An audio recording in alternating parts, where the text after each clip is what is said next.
Syaka Ying Bishar.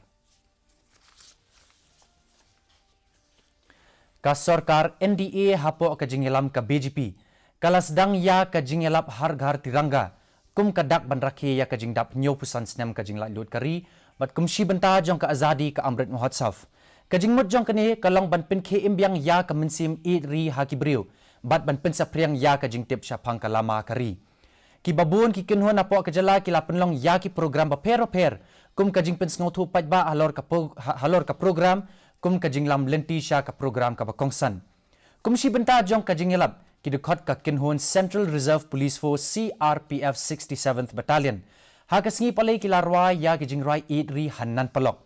Ha ni ka sngi bon ba ki briu bakentup ya ki samla puli na ki college bat ki school ba per ki lawan bansaki ya ka program.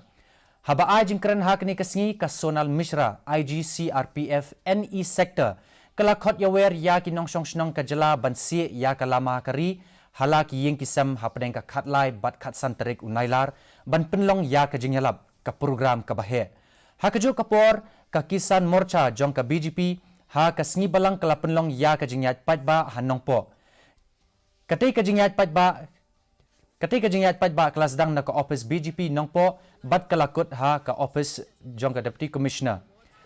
Hadin ka Jingïalap pajba keladon sa ka Jingïalang ha ka bakin nong kren kila kren syapang ka Jingïalap lut jong kari. And there are other visitors who are participating with us in this abhiyan here. I appeal to all the citizens of Meghalaya, Shillong, all the residents of here to have the Indian flag at their home from 13th to 15th this year on the occasion of India's 75 years of India's independence. Jai Hind.